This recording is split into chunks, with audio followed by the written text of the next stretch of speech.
चलिए बुलेटिन की शुरुआत सबसे अहम खबर के साथ। मध्य प्रदेश में लोकसभा चुनाव को लेकर सियासी सरगर्मियां तेज हैं। तो कांग्रेस ने मध्य प्रदेश की बाकी बची 6 सीटों में से 3 पर प्रत्याशियों के नामों का ऐलान कर दिया, लेकिन अभी भी 3 सीटों को लेकर कांग्रेस में पेच जरूर है। बात करें सबसे हाई प्रोफाइल सीट गुना की, तो यहां से कांग्रेस ने अपने प्रत्याशी के नाम की घोषणा कर दी। गुना सीट से ज्योतिरादित्य सिंधिया के खिलाफ अब पार्टी ने राव यादवेंद्र सिंह यादव को टिकट दी है, जबकि इस सीट से कांग्रेस के अरुण यादव ने लोकसभा चुनाव लड़ने की मंशा जाहिर की थी, लेकिन पार्टी ने अरुण यादव को गुना से टिकट नहीं दिया। और इधर खंडवा सीट को भी कांग्रेस ने अभी होल्ड किया है। अब ऐसे में सवाल उठ रहा है कि क्या अरुण यादव पर कांग्रेस को भरोसा नहीं है या फिर कोई और वजह है। हालांकि ग्वालियर, मुरैना और खंडवा सीट अभी भी होल्ड पर है, जहां प्रत्याशियों का ऐलान होना बाकी है। तो अरुण यादव जिन्हें टिकट का सपना था, लेकिन उनका सपना टूटता हुआ नजर आया है, यानी कि अरमान एक तरह से अधूरे नजर आए हैं। अरुण यादव पर कांग्रेस ने हालांकि भरोसा क्यों नहीं किया, इस पर अब कई तरह के सवाल भी उठ रहे हैं, क्योंकि वो चाहते थे कि उन्हें वहां से टिकट मिले। गुना से कांग्रेस ने अरुण यादव को उम्मीदवार नहीं बनाया है। अरुण यादव ने गुना से सिंधिया के खिलाफ चुनाव लड़ने की इच्छा भी जताई थी और पार्टी पर अरुण ने अपना फैसला छोड़ भी दिया था। तो कांग्रेस ने अरुण यादव को मौका नहीं दिया, जबकि यादव समाज का बड़ा चेहरा है अरुण यादव, और ऐसे में भरोसा नहीं जताना कई तरह के सवाल भी खड़े कर रहा है। पूर्व उप मुख्यमंत्री सुभाष यादव के पुत्र हैं अरुण और केंद्रीय मंत्री रह चुके हैं अरुण यादव, पीसीसी अध्यक्ष भी रह चुके हैं अरुण यादव। हालांकि 2 चुनाव उन्होंने जीता भी है, 2 चुनाव हारे भी हैं, लेकिन उसके बाद जिस तरह से दावेदारी लगातार कर रहे थे अरुण यादव, और पार्टी ने आखिरकार भरोसा उन पर क्यों नहीं जताया, अरमान अधूरे क्यों रह गए, इस पर कई तरह के सवाल अब उठ रहे हैं। तो 2007 में खरगोन लोकसभा क्षेत्र से उपचुनाव लड़े थे, वो जीत भी गए वो अरुण यादव। 2009 में दूसरी बार सांसद का चुनाव खंडवा से उन्होंने जीता। 2014 में खंडवा से भाजपा के नंद कुमार सिंह से लोकसभा चुनाव हालांकि हार भी गए थे।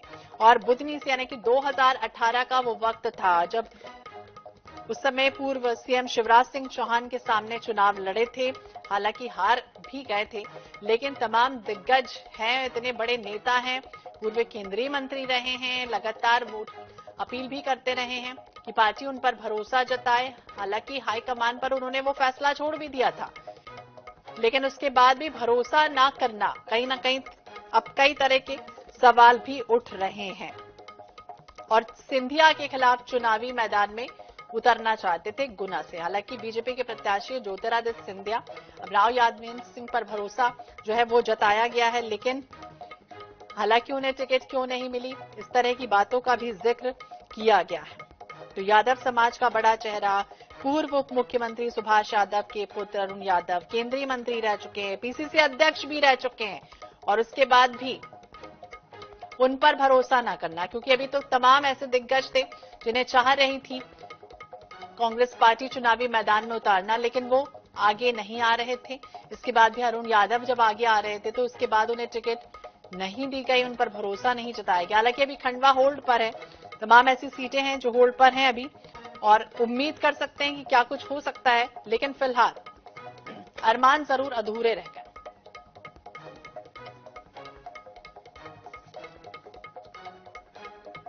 वरिष्ठ नेता कांग्रेस के मिश्रा जी हमारे साथ जुड़ के उनसे बातचीत करेंगे। मिश्रा जी, बहुत बहुत स्वागत है आपका INS 24/7 पर। और अरुण यादव की ही बात करें, पूर्व केंद्रीय मंत्री रह चुके हैं, पीसीसी अध्यक्ष रह चुके हैं, यादव समाज का इतना बड़ा चेहरा, कुछ चाह रहे थे लेकिन उसके बाद भी टिकट नहीं मिल रही, क्या कहेंगे आप? टिकट किसे मिले किसे न मिले यह पार्टी का आलाकमान तय करता है। आलाकमान ने अरुण यादव जी से निश्चित तौर पर चर्चा की थी और उनका नाम भी था। अब अन्य किन कारणों से अन्य उम्मीदवार घोषित हुए हैं, वो भी बहुत ताकतवर नेता है वहाँ के, और संगठन से जुड़े क्षेत्रीय नेता हैं, मजबूत लीडर है यादवेंद्र सिंह जी भी। मिश्रा जी, लेकिन जिस तरह से सिंधिया के सामने चाह रहे थे कि वो लड़े चुनाव, क्या भरोसा नहीं कर पाई पार्टी उन पर? ये नहीं कहा जा सकता है, ऐसा नहीं है। अब पार्टी ने वहाँ के लोकल समीकरणों को भी ध्यान में रखते हुए कुछ निर्णय लिया होगा, और वो उचित भी है, प्रासंगिक भी है। उचित भी है, प्रासंगिक भी है। हम जवाब ले लेते हैं। हमारे साथ बीजेपी के प्रवक्ता भी जुड़ गए हैं, नरेंद्र सलूजा जी। सलूजा जी, स्वागत है आपका INS 24/7 पर। और चूंकि हम चर्चा कर रहे हैं अरुण यादव की, अरुण यादव चाह रहे थे कि गुना से उन्हें ज्योतिरादित्य सिंधिया के सामने उतारा जाए, लेकिन पार्टी भरोसा नहीं कर पाई। क्या कहेंगे आप? इसमें पार्टी के भरोसे वाली बात नहीं। दरअसल अरुण यादव चाहते थे गुना से चुनाव लड़ना, इसकी उन्होंने घोषणा भी करी। वो अपने केंद्रीय नेतृत्व से मिलकर उसकी तस्वीरें भी उन्होंने जारी करी। लेकिन चूंकि ये क्षेत्र दिग्विजय सिंह का क्षेत्र है, ये जयवर्धन सिंह का क्षेत्र है, भविष्य में कहीं न कहीं अरुण यादव के आने से दिग्विजय सिंह जी को यह आशंका बलवती हो रही थी कि उनके पुत्र के गढ़ में सेंधमारी होगी। इसलिए उनके इशारे पर स्थानीय लोगों ने, जो दिग्विजय सिंह जी समर्थक लोगों ने, उन्होंने विरोध किया अरुण यादव के बाहरी है। उसके कारण अरुण यादव का नाम वहां से कट गया। तो कांग्रेस का अंतर्कलह डूबा जी। दिग्विजय सिंह नहीं चाहते थे कि, उन्होंने कहा मेरे अंगने में तुम्हारा क्या काम है, अरुण यादव को अपने क्षेत्र में घुसने नहीं देना चाहते थे, इसलिए उन्होंने विरोध करवा के टिकट कटवा दिया। मिश्रा जी, क्या यही वजह है जयवर्धन सिंह के लिए राजनीतिक करियर कहीं ना कहीं खतरे में पड़ रहा था, जिस तरह से नरेंद्र सलूजा जी कह रहे हैं? मिश्रा जी, आप सुन पा रहे हैं? जानकारी होगी तो उन्होंने कही आपसे जी। उनके पास कुछ जानकारी होगी, उनके सोर्स श्रेष्ठ हैं, तो उन्हें भी अधिकार है अपनी बात कहने का। आप क्या कुछ कहेंगे इस बारे में? मैं अपनी बात कह चुका हूं आपको जी। सलूजा जी, पार्टी का ये पार्टी का निर्णय शिरोधार्य होता है, वो सभी मानेंगे। सलूजा जी, आप सुन पा रहे हैं?